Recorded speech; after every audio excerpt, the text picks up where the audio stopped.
लोकसभा में सबसे hot seat कही जाने वाली मैनपुरी में इस बार उत्तर प्रदेश सरकार में मंत्री जयवीर सिंह को प्रत्याशी बनाया गया और खुद हमारे साथ जयवीर सिंह मौजूद हैं। जयवीर जी, वहां पर समाजवादी पार्टी का देखिए गढ़ तो कहा जाता है, इसमें कोई दो राय नहीं है। पिछली बार आपकी पार्टी ने भी ये माना था। इस बार आप वहां पर प्रत्याशी हैं। पिछली बार रघुराज शाक्य को आप जीत दिला रहे थे।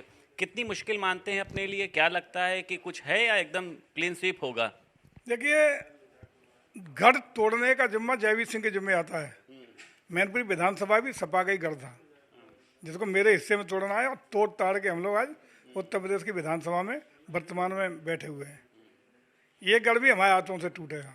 और वैसे भी पता नहीं क्या भाई डिम्पल जी का दुर्भाग्य है कि हमेशा एक चुनाव जीत जाती है, अगला चुनाव हारती है। अब तक ऐसा ट्रैक देख लेना आप। इस बार पिछली बार जीती है, तो ये हारने वाला टर्न है उनका। अच्छा। ये भी हमारे हिस्से में आने वाला है। अब निश्चिंत रहिए, मैनपुरी का किला ढहेगा, कमल खिलेगा, भगवा लहराएगा। अच्छा, जब मुलायम सिंह यादव थे तो लगभग 90,000 वोटों से जीते थे। डिम्पल यादव उपचुनाव में लगभग 3 लाख से ज्यादा वोटों से जीती थी।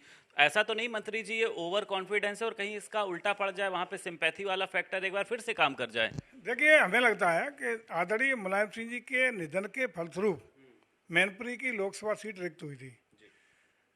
और उस समय जब मुलायम सिंह यादव जी का निधन हुआ था, तो पूरे देश और पूरे प्रदेश के सभी दलों के नेताओं की सहानुभूति साथ थी। सभी दलों से उनके रिश्ते थे, व्यक्तिगत रिश्ते थे, आत्मीय रिश्ते थे, और सभी लोगों ने उनको सैफई जा करके श्रद्धांजलि अर्पित करने का काम किया था। और अंत्येष्टि की राख भी ठंडी नहीं हुई थी, तब तक मैनपुरी लोकसभा का उपचुनाव संपन्न हो गया था। लोगों की सहानुभूति भी थी, मतदाताओं की सहानुभूति, और मैनपुरी के लोगों ने इसी श्रद्धांजलि के क्रम में अपनी भी श्रद्धांजलि देते हुए प्रचंड बहुमत से डिम्पल जी को लोकसभा भेजने का काम किया था। अब वो दौर गुजर गया, समय गुजर गया, परिस्थितियां बदल गई, सब चेंज है। अब तो डिम्पल जी को अपने इस कार्यकाल का हिसाब किताब जनता को देना पड़ेगा। क्या उपलब्धियां रही, क्या दुख सुख में कितनी रही, मतदाताओं के साथ किया, मैनपुरी के लिए इनकी क्या उपलब्धियां हैं, सांसद के रूप में उन्होंने क्या क्या वहाँ किया है, इसके आधार पर यह चुनाव होगा। तो डिम्पल तो वहाँ पर प्रचार प्रसार कर रही हैं लंबे समय से, तो क्या लगता है उनको प्रचार प्रसार करना चाहिए कि वापस लौटाना चाहिए? अरे निश्चित रूप से लोकतंत्र में अधिकार है, जाना चाहिए। लेकिन क्या चुनाव से पहले भी गई क्या? चुनने के बाद अपने चुनाव के प्रचार के अलावा भी चुने हुए उन्हें लगभग 1.5 साल से ज़्यादा हो गया। उस बीच में क्या गई? कुछ काम किए, कुछ विकास योजनाओं को धरातल पर उतारा। विकास योजना में कहीं भारत सरकार, प्रदेश सरकार की योजनाओं को कहीं धरातल पर उतारने में सहयोग किया? कहीं कितने लोगों के सुख दुख में कभी शामिल हुई? अब तो जाएंगी मतदाताएं। डिम्पल यादव भी वोट बैंक की राजनीति कर रही हैं, आपको ऐसा लग रहा है? हमें लगता है कोई राजनीति कर रही हो, लेकिन उनके कार्यकाल का जनता हिसाब मांगेगी, उसी आधार पर निर्णय लेगी। और मैं समझता हूँ, जहाँ तक अब जाने आने की बात कर रहे हैं, तो जयवीर सिंह हर शनिवार और रविवार वहीं रहते हैं, जनता के बीच सुख दुख में रहते हैं। हम नहीं, हमारा पूरा परिवार वहीं रहता है, जनता के बीच जाता है, सुख दुख में जाता है, शरीक होता है। और विकास की बात करें तो विकास किया कर नया कीर्तिमान भी मैनपुरी के लिए स्थापित करने का काम किया। छत्रियों की नाराजगी सामने निकल कर आ रही है, कई जगहों पर आप लोगों का विरोध भी हो रहा है। इस डैमेज को कैसे कंट्रोल करेंगे आप? हमारा आपका कोई सरोकार ना हो तो कभी नाराजगी या खुशी हो सकती है क्या? नाराजगी या खुशी वहाँ होती है जहाँ एक आत्मीय भाव होता है। प्रदेश भर का और देश भर का छत्री भारतीय जनता पार्टी को ताकत देता है। और उत्तर प्रदेश में आदरणीय योगी जी के नेतृत्व में पूरा निष्ठा और ईमानदारी के साथ न सिर्फ मतदाता की भूमिका अदा करता है, बल्कि चुनाव की अगुवाई करने का काम करता है। तभी तो आज उसे अगर कहीं कोई पीड़ा हुई हो किसी बयान से कहीं से, तभी तो उसे नाराजगी है। और तात्कालिक नाराजगी और एक स्थानीय मुद्दों को लेकर कोई नाराजगी थी, अब कोई नाराजगी नहीं है। जब उसका अधिकार बनता है कि हम चुनाव लड़ते हैं, हमारे बात नहीं सुनी आ रही, तब नाराज होना स्वाभाविक होता है। सपा ने कल एक भारी भरकम घोषणा पत्र, विजन डॉक्यूमेंट जारी किया कि लोगों से बातचीत करी है, उसमें ओपीएस का भी मुद्दा उठाया। इस घोषणा पत्र को आप कैसे देखते हैं, क्या संज्ञा देते हैं? देखिए, मुझे लगता है कि किसी पार्टी का घोषणा पत्र हो, संकल्प पत्र हो या अन्य इस तरह की बातें हों, ये जनता को, मतदाता को विश्वास दिलाने के लिए होती है कि यदि हम सत्ता में आए तो ये हम करेंगे। उसका एक रोड मैप बताया जाता है। अखिलेश जी के मौका अवसर था, नौजवान थे, बढ़िया मौका मिला था, पिताजी की विरासत के रूप में उन्हें मुख्यमंत्री बनने का अवसर मिला था, और उस अवसर को उन्हें खो दिया।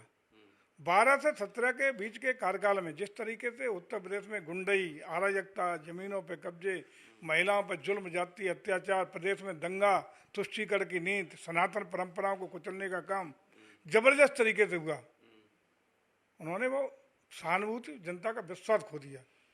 आज अखिलेश जी को उस विश्वास को कायम करने के लिए कि पुनः एक बार जनता उत्तर प्रदेश की किस तरह विश्वास करे, इसके लिए एक प्रायश्चित पत्र जारी करना चाहिए कि ये हमसे 12 से 17 के बीच में गलतियां हुई हैं, अगर भविष्य में सत्ता में हम आए तो इन गलतियों की पुनरावृत्ति नहीं होगी, तो शायद जनता कभी उठ के सोचे।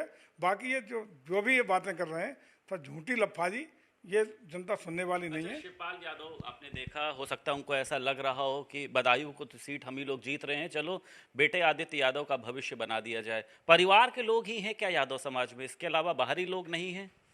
पहले तो आदरणीय शिवपाल जी के साथ बड़ा अन्याय हो रहा है, उनको ऊपर से तो ले लिया गया, लेकिन आत्मीयता से अभी अखिलेश जी उन्हें स्वीकार नहीं कर पा रहे हैं। उनके साथ कहीं ना कहीं अन्याय, पक्षपात ये होता रहता है। फिर भी यदि देखें तो क्या उत्तर प्रदेश में अन्य यादव या अन्य कौम के लोग नहीं थे? अगर यादवों को देना था तो बहुत सारे यादव योग्य हैं, क्षमतावान है, और समाजवादी पार्टी में ही लंबे समय से अपना जीवन राजनीतिक करियर के रूप में खपा रहे हैं।